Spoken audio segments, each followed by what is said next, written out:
Okay, guys, I'm out of work. I offered to be cut early tonight, and I'll stay later tomorrow if they need me. Just we all take turns with who gets to leave early. So last night I left early, and that's okay. So I want to talk about something. I had someone put a comment on my YouTube channel about how we should not have to handle a guy. A guy should be able to handle himself. And you know what? Even though we do need to know how to handle certain situations, there's a line. And a guy also should know how to handle himself. I remember being pregnant and being totally taken advantage of is how I felt. And that's when I said, bring me home. I felt totally tricked. I felt lied to. The guy was like, nope, this condom's fine. My first boyfriend. The condom's fine. I trusted him. So why would I not question his judgment when he told me that basically it was a new condom, that it was fine. I mean, I did question it the way it looked, but he reassured me that it was like basically a new one. So that's where I felt tricked. That's where, if I was to pinpoint something, that is where I should have went with my gut, but yet I trusted him. And when you're dating someone for a year, you kind of are building trust. So that went downhill right away. Also, when I wanted to break up with him, I wasn't quite 100%. And that is why I doubted myself a little bit. And I think was able to be easily swayed with his crying. Not too easy, but enough. And I think also my background and my family. My mother was somebody who was over responsible a lot because she was raised that way. She had to take care of her 9 brothers and sisters, being the firstborn. And that is with my grandmother going out partying and leaving my mother in the projects with her brothers and sisters.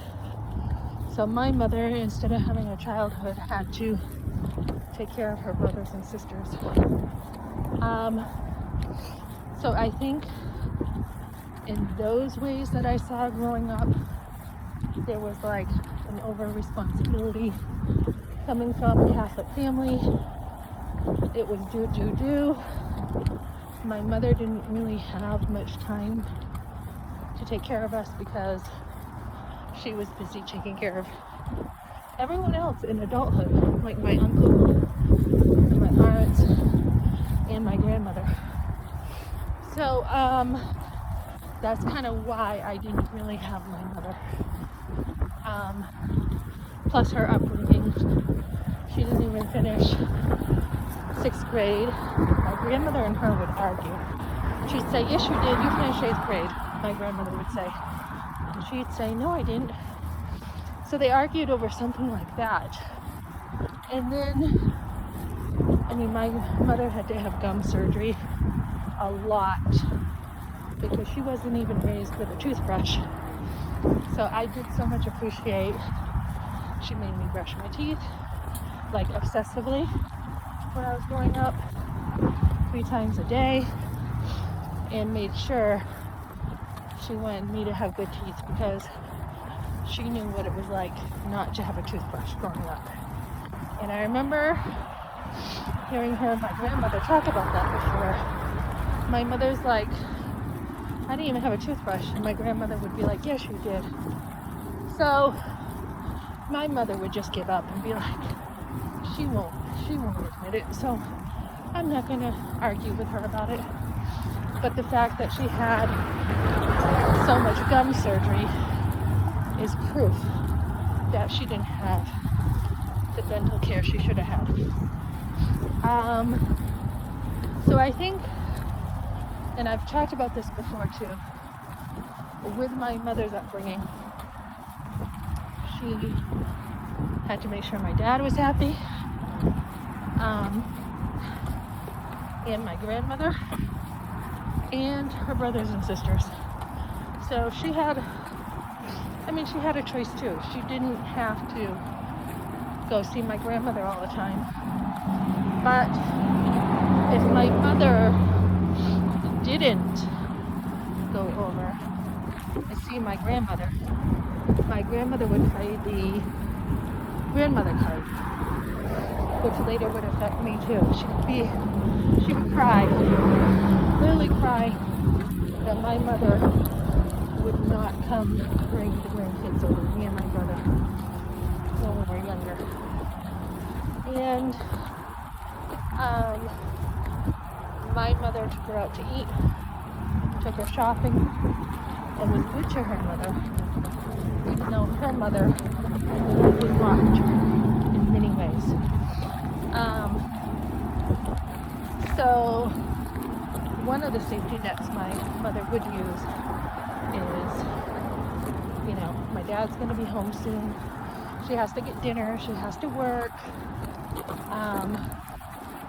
And that was something she did use to help her. But my dad would always say, well, why do you go over if she's not good to you? And my uncle too. You keep complaining when you come back. You complain about your mother all the time. Why don't you not go over? So I took that from my father to not always go over and see someone if they don't appreciate you. And my mother and I had issues when my kids were younger. She wanted to be in the labor room with me, and I'm like, no, just me and my husband. And she was like, well, Kim had Graham, in the labor room with her. And I'm like, I don't care what they did. No. And I didn't realize that I didn't have intimacy with my mom. So for her wanting to be there when my kid was born, it's like, no. So there was that. There was the hospital call when I am in labor and her wanting to talk to me. So that was the first time when I became a mother that I put up boundaries and said, no, I'm not taking a phone call from my mother while I'm at the hospital, waiting, when my placenta had separated, waiting to have my baby. No. I'll call you, don't call me. I had enough going on where I almost lost my baby because of the placenta separating. When they came to see me, it was all about the grandparents. Their grandparents. Nothing was asked about how my labor went, nothing. So both sets of grandparents came by, both sets of parents, I should say, along with visitors. And it was just kind of all about them. And that's kind of the same kind of thought it was with my grandmother. The same dynamic. So my grandmother actually mothered me more than my mother did. My mother was very busy taking care of everything, and my grandmother was the one who dotted on me. And would buy me like fur coats and baby dolls, and Maggedy and the Nandy, Barbie dolls. She's the one who dotted on me, but a lot of that money did come from my mother too. So that, I think, is where we really want to get in there with the parenting. I was a girl. I should have been protected from this boyfriend. He was mature. I don't know why his father didn't teach him differently. I don't know why I was allowed to be in that situation. But I just know my mother and father were very busy working. So they also, I mean, I'm not going to make a bunch of excuses. They also chose not to put their kids first a little bit more. They were a lot of times getting care. So you can't just say, like my mother would say, oh, I did the best I could. No, there were many times you were pretty rotten to my brother.